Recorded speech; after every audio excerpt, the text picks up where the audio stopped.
Shalom,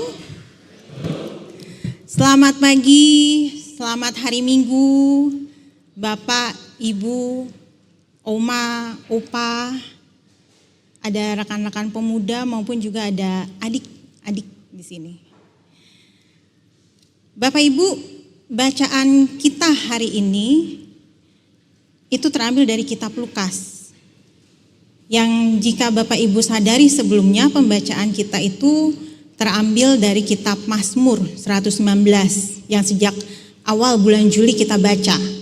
Dan tepatnya tanggal 2 Juli, minggu pertama. Sekilas tentang kitab Lukas ini, jikalau kita dengarkan nanti, itu ada sesuatu yang bukan kebetulan. Tema pokok dari kitab Lukas ini adalah pernyataan diri Yesus sebagai juru selamat, anak Allah yang maha kuasa. Lukas memusatkan perhatian penulisannya kepada Yesus yang datang untuk mencari dan menyelamatkan yang hilang. Itu ada di dalam Lukas 19 ayat yang ke-10. Dan garis besar dari kitab Lukas ini banyak membicarakan tentang pelayanan-pelayanan dan mujizat Yesus. Bahkan bacaan kita kali ini di Lukas 7 itu merupakan bagian dari pelayanan Yesus di Galilea. Dari penjelasan sekilas tentang kitab Lukas tadi, ada kata yang saya sebutkan beberapa kali, yaitu kata pelayanan atau diakonia dalam bahasa Yunani. Dan hari ini kita juga mengucap syukur atas HUT Yayasan Diakonia yang ke-29 tahun. HUT-nya sendiri itu sebenarnya tanggal 5 Juli, Bapak Ibu. Dan biasanya perayaannya itu atau kita menggunakan tata ibadahnya itu dalam minggu berjalan, yang seharusnya tanggal 9. Tetapi akhirnya di hari ini dan pembacaan Alkitabnya pun selaras tentang pelayanan. Jadi saya imani bahwa ini bukanlah suatu kebetulan, bahwa memang ada pesan tertentu yang Tuhan Yesus mau memberikan kepada kita saat ini. Di hari ulang tahun, biasanya kita menerima hadiah atau memberi hadiah.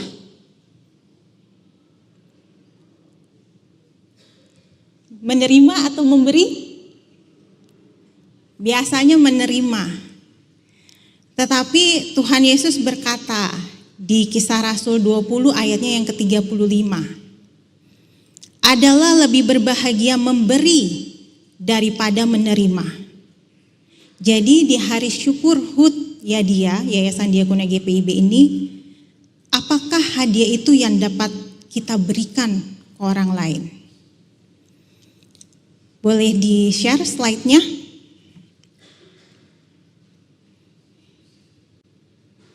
Saya akan mencoba mengoperasikannya dari sini, tetapi jika terhambat mohon bantuannya multimedia, ya.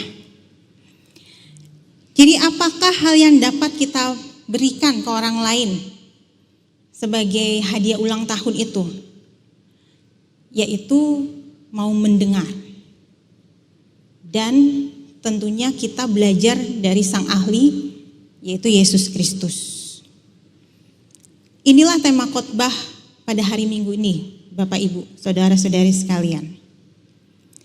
Dalam bahasa Inggris, mungkin Bapak Ibu juga sudah tahu, kata mendengar ini atau kata dengar ini terbagi menjadi dua makna atau dua translasi. Yang pertama itu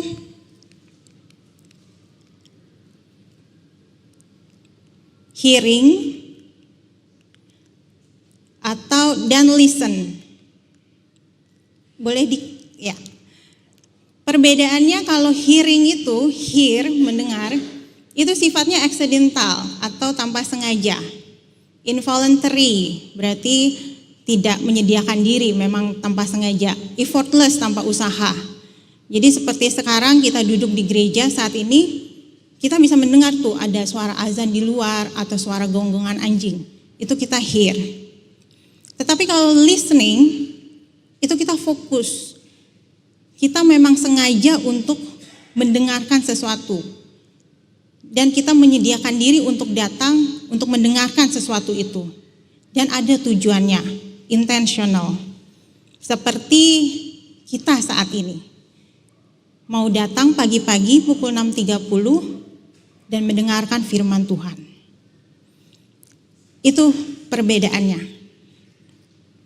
Dan kira-kira mendengar yang tadi di awal itu yang hear atau yang listen? Yang belajar mau mendengar dari Yesus. Listen. Dan mari kita belajar dari 3 subjek atau 3 tokoh yang ada di judul perikop kita tadi, bacaan kita tadi, yaitu Yesus menyembuhkan hamba seorang perwira di Kapernaum. Kita akan melihat dari tokoh Yesus, kemudian seorang perwira, dan Kapernaum. Kapernaum ini nama kota, tapi yang dimaksudkan adalah warga kotanya. Yang pertama adalah kita lihat dulu dari kota Kapernaum. Banyak mujizat dan kuasa Allah yang Yesus lakukan di kota ini. Di antaranya, ini saya sebutkan hanya beberapa saja yang ada di perikop sebelumnya dari bacaan kita. Yang pertama itu adalah Yesus menghardik setan di dalam rumah ibadat di Kapernaum. Itu ada di Lukas 4 ayatnya 31 sampai 37. Lalu yang kedua, itu Yesus menyembuhkan ibu mertua Simon Petrus, itu ada di Lukas 4 ayatnya 38 dan 39. Boleh dibantu next saja, Sela? Terima kasih. Lalu yang ketiga itu Yesus memberitahukan muridnya menjala ikan. Saat itu Petrus ya, saat dipanggil untuk menjadi penjala manusia. Dengan caranya yang ajaib. Lukas 5 ayat 1 sampai 10. Mujizat lainnya, Yesus menyembuhkan orang sakit kusta dan juga orang lumpuh. Yang mungkin Bapak Ibu ingat kisahnya yang teman-temannya itu membawa orang lumpuh ini naik ke atas atap lalu menurunkan ke tengah-tengah sampai ketemu dengan Yesus. Dan banyak kejadian-kejadian lainnya, mujizat-mujizat lainnya yang bisa kita temukan dalam bacaan kitab Lukas ini. Kapernaum menjadi kota di mana mujizat selalu terjadi. Jadi semua orang mengetahui siapa Yesus, di mana ia tinggal, dan pekerjaannya.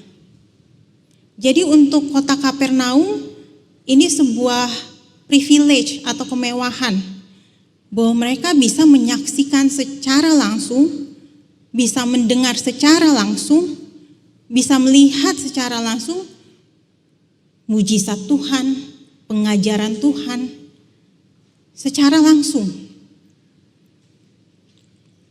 Tetapi slide berikutnya, Yesus mengecam kota ini. Mari kita buka kitab Matius 11 ayat 23 sampai 24.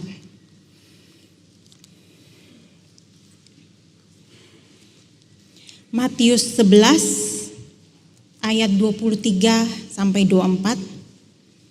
Saya akan membacanya. Dan engkau Kapernaum, apakah engkau akan dinaikkan sampai ke langit?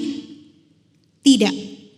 Engkau akan diturunkan sampai ke dunia orang mati.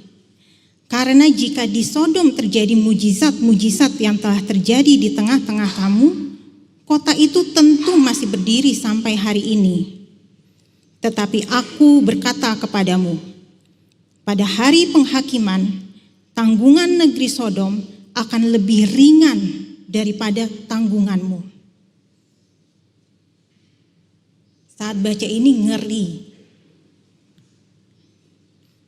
bahwa ada konsekuensi yang lebih besar yang akan ditanggung bagi mereka yang sudah percaya kepada Tuhan Yesus sudah mendengar Tuhan Yesus, tapi tidak melakukannya.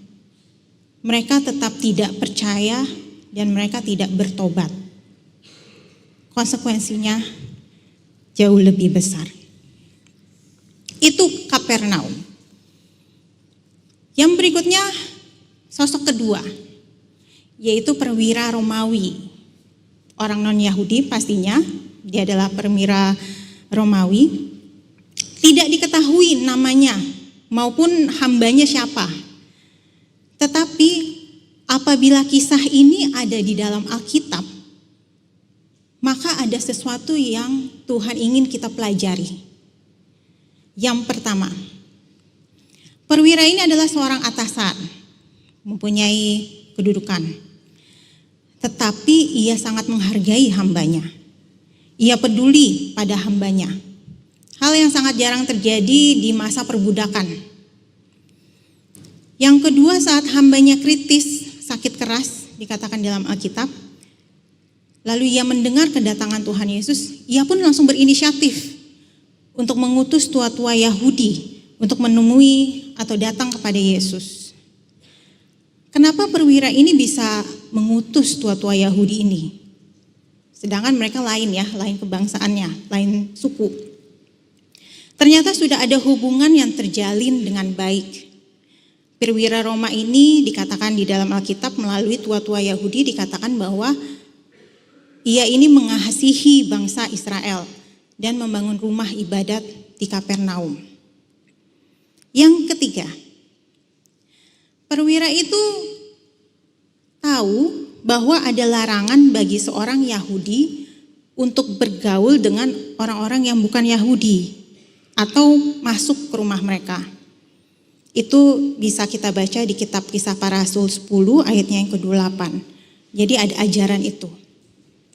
Makanya saat Yesus bersedia untuk menolong hamba dari perwira ini dan sudah mau menghampiri menuju rumahnya, sekali lagi perwira ini mengutus sahabat-sahabatnya untuk datang ke Tuhan Yesus untuk menghentikan supaya tidak usah datang ke rumah karena ia tidak layak menerima Tuhan di rumah ini.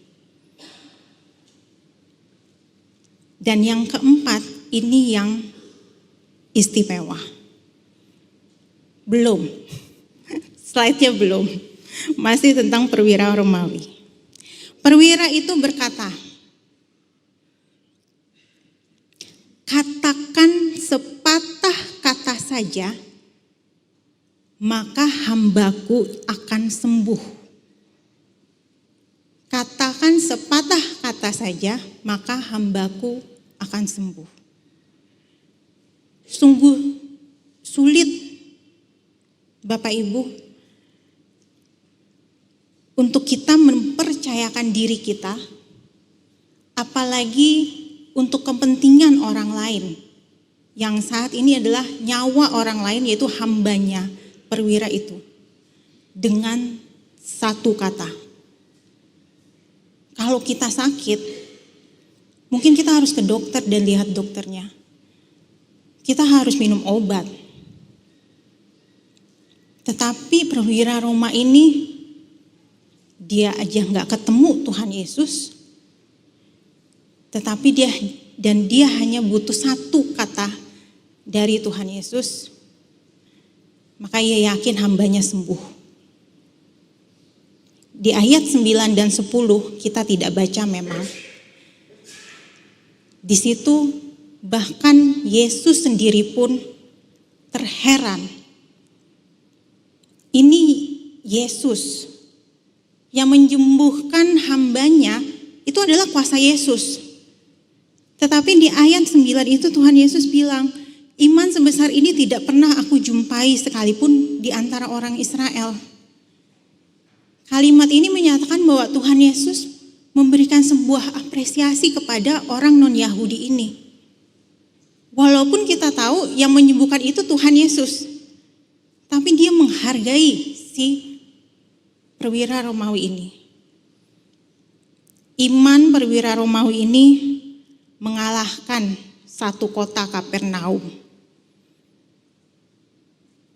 di mana yang kota Kapernaum tadi udah melihat secara langsung, menyaksikan mujizat langsung, mendengar suara Tuhan langsung, tapi tidak memiliki mendengar dengan segenap hati seperti perwira Roma ini. Dan sosok yang ketiga, slide yang berikutnya, mari kita lihat dari Mesias, Yesus. Jika dilihat dari sudut pandang manusia, manusia itu suka mengukur ya, suka menetapkan level-level dalam stigma-stigma atau strata dalam kelas masyarakat. Tuhan jika melihat ini Yesus, maka tentu dia bukan manusia biasa dan pasti posisinya tinggi gitu ya. Karena tidak ada manusia yang bisa memiliki kuasa untuk melakukan mujizat. Tidak ada manusia yang bisa memiliki karunia untuk penyembuhan. Tidak satu, dua, tapi banyak sekali orang-orang yang Tuhan Yesus sembuhkan. Dan dia itu kalau tidak dari sudut pandang manusia, tapi dari iman dan rohani kita, dia itu raja segala raja. Sudah paling atas posisinya, gitu ya. Dalam hidup kita pun juga demikian. Tapi Yesus mau mendengar seruan atau bahkan menghampiri yang orang yang dinilai bangsanya sendiri, orang Yahudi ini itu tidak layak. Dan bahkan bukan perwiranya yang dihampiri Tuhan Yesus, kan niatannya hambanya lagi. Yang dalam struktur masyarakat udah yang paling terbawah. Seorang hamba. Jadi betapa berbedanya gitu ya dari Yesus yang memiliki kuasa, dia yang sudah didengarkan oleh banyak orang. Di ayat yang pertama di situ disebutkan bahwa setelah ia berbicara di depan banyak orang, sudah banyak pengikutnya Tuhan Yesus, sudah banyak pendengarnya. Untuk apa lagi Tuhan Yesus mendengarkan satu orang ini, apalagi seorang hamba? Kalau dilihat dari perspektif kita manusia, untuk apa gitu? Dia punya kuasa, bahkan dia bisa membalikan atau bisa membuat semua orang berubah mengikut dia. Tapi inilah teladan yang Tuhan Yesus berikan ke kita yang tidak bisa ditawar-tawar lagi untuk kita tidak mengikuti teladannya. Dari posisinya ia pun bahkan mau mencari sampai yang terendah untuk mendengar dengan penuh perhatian kepada seorang hamba. Mendengar yang listen, tidak melakukan yang hear. Bisa saja Tuhan Yesus saat tua-tua datang, ya bisa saja ada nih Tuhan Yesus, ada nih yang perlu membutuhkan pertolongan Tuhan. Tuhan Yesus bisa saja cuma jalan aja gitu. Tapi dia menolehkan, mendengarkan, dan akhirnya bahkan mau menghampiri. Kalau perwira yang tadi Bapak Ibu, dia juga listen ya kepada Tuhan Yesus. Tetapi itu wajar untuk kita mendengarkan seseorang yang status atau kedudukannya atau orang itu lebih hebat dari kita. Wajar kalau kita mendengarkan seseorang yang lebih hebat dari kita. Tapi kalau Yesus gak wajar. Dia mendengarkan hamba, mendengarkan seseorang yang statusnya di bawah dia. Ini yang luar biasa dari Yesus Kristus, Mesias kita, yang selalu kita sembah, yang kenapa kita setiap hari Minggu mau datang kepada Tuhan, dan setiap pagi kita mau bersaat teduh, setiap hari Rabu kita pun mau datang ibadah rumah tangga. Inilah Yesus yang mencontohkan, tidak basa-basi, mencontohkan betul-betul secara nyata bahwa ia mau mencari dan menyelamatkan yang hilang, menolong kaum marginal yang membutuhkan. Jadi, Bapak, Ibu, saudara-saudari yang dikasihi Tuhan Yesus Kristus,